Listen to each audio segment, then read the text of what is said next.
नमस्कार दोस्तों, हमारी आज की कहानी है। सुमन एक संपन्न घराने की बेटी थी। घर का काम उसने कभी जिंदगी में किया ही नहीं था। नौकरों के द्वारा ही उनके घर का सारा काम किया जाता था। घर में कभी रसोई घर में जाकर उसने देखा ही नहीं था। ऐसे में उसकी शादी ऐसे परिवार में हो जाती है जहाँ पर संपदा तो बहुत थी, लेकिन उस घर में सभी सदस्य खाना हमेशा घर की महिलाओं के हाथों का ही खाते थे। उन्हें नौकरों के हाथ का खाना बिल्कुल भी पसंद नहीं था। नौकर उनकी काम में मदद जरूर करवा देते थे, लेकिन जो घर की मुखिया थी यानी कि सुमन की दादी सास, उनका यह मानना है कि घर की लक्ष्मी, घर की बहू अगर घर का खाना बनाती है तो वह ज़्यादा स्वादिष्ट और सेहतमंद होता है, क्योंकि नौकर अपनी भावनाओं से खाना बनाएंगे और हमेशा घर वाले परिवार वालों के प्रति समर्पित होकर घर की महिलाएं ही भोजन बना सकती हैं, तभी तो वह भोजन शरीर को लगेगा।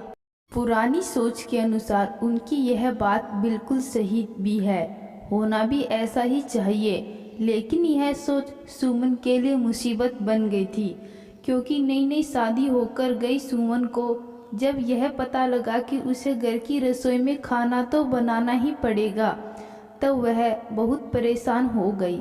ऐसे में उसकी मदद के लिए उसकी सहेली बनी उसकी जेठानी। उसकी जेठानी सुनेंदा ने कहा कि सुमन, तुम चिंता मत करो, मैं तुम्हारी खाना बनाने में मदद कर दिया करूँगी, और अगर मेरे पास समय रहा तो मैं तुम्हारे हिस्से का काम भी कर दिया करूँगी, लेकिन इसके लिए मुझे तुम्हारी थोड़ी मदद चाहिए। मेरे पास छोटा बच्चा है जिसे संभालना पड़ता है। अगर तुम बच्चे को संभालने में मेरी मदद कर दोगी तो मैं तुम्हारे ऊपर रसोई घर के काम की जिम्मेदारी नहीं आने दूंगी।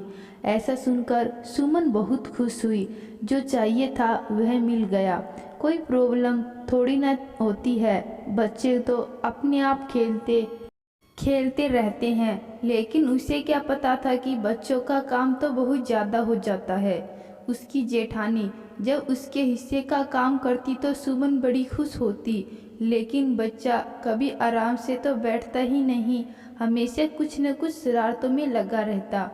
ऐसे में सुमन को ना चाहते हुए भी बच्चा संभालना पड़ता, क्योंकि बच्चे संभालने की भी उसकी कोई आदत पहले से थी नहीं। लेकिन क्या किया जा सकता है, उसकी हालत खराब थी। मन ही मन वह बच्चा संभालना भी नहीं चाहती थी और ना ही घर का काम करना चाहती थी।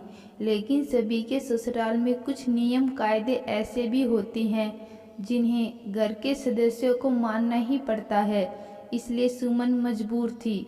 सुमन का पति उसका सहारा नहीं बन सकता था। वह खुद यही चाहता था कि उसे सुमन के हाथों का स्वादिष्ट खाना मिले, क्योंकि घर की यही रीत चलती आई है। उसकी दादी माँ सभी बड़ी ही खुश होकर रसोई घर में काम करते थे, लेकिन सुमन के माथे में हमेशा रसोई के जाने के नाम पर सलवटें आ जाती थी।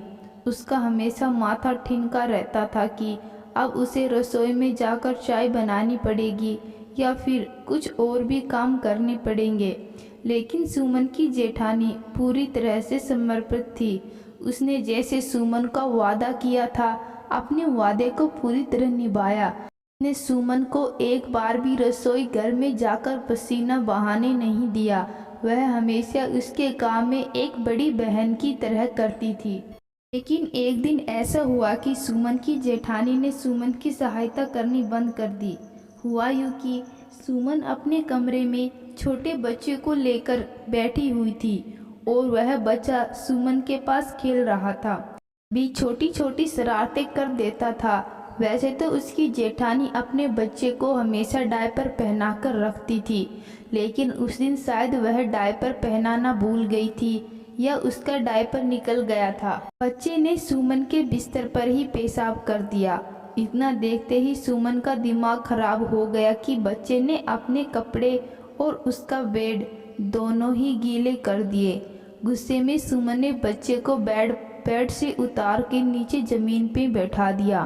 इतनी ही देर में सुनिंदा सुमन के कमरे में आ गई। उसने जैसे ही अपने बच्चे की हालत देखी तो एकदम सकते में आ गई। वैसे तो उसने कुछ नहीं बोला और अपने बच्चे को उठाकर चुपचाप अपने कमरे में ले गई, लेकिन उसके चेहरे से ही दिखाई दे रहा था उसे यह सब कुछ अच्छा नहीं लगा। लेकिन सुमन को अपने किए व्यवहार पर कोई शर्मिंदगी नहीं थी, वह तो बल्कि बच्चे की ही गलती मान रही थी। अगले दिन जब सुमन सोकर उठी तब उसे लगा कि उसकी जेठानी रोज की तरह उसका साथ देगी और उसके हिस्से के काम भी खुद कर देगी। लेकिन सब कुछ बदल चुका है। उसकी जेठानी अपने कमरे में आराम से बैठी थी, अपने बच्चे को गोद में लिए, और उसकी सास ने आवाज़ लगाई, मन उठकर सबके लिए चाय बना दो।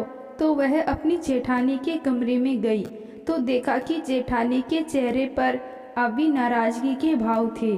उसने कहा, दीदी मम्मी चाय के लिए आवाज़ लगा रही है, प्लीज़ बना देना, छोटे को मैं संभाल लूँगी।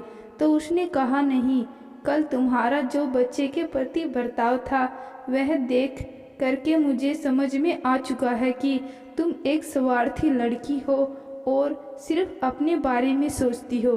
अगर एक हाथ दूसरे हाथ की मदद करना बंद कर दे तो हाथों को भी नहीं धोया जा सकता।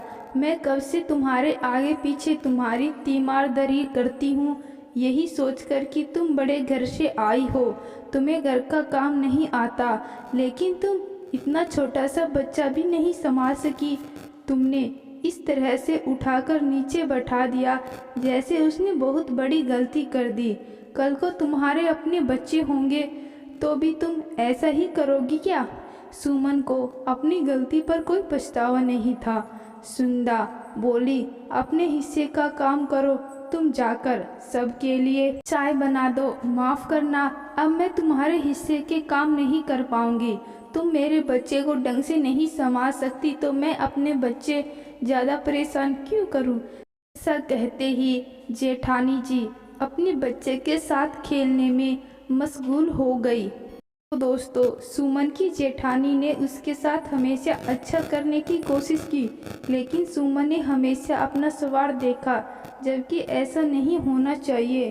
परिवार हमेशा मिलकर चलता है और एक दूसरे के साथ से ही साथ बना रहता है। सुमन की गलत धारणा के कारण उसने अपना एक सहयोगी खो दिया और अपनी इमेज भी घर वालों की नज़र में गिरा दी।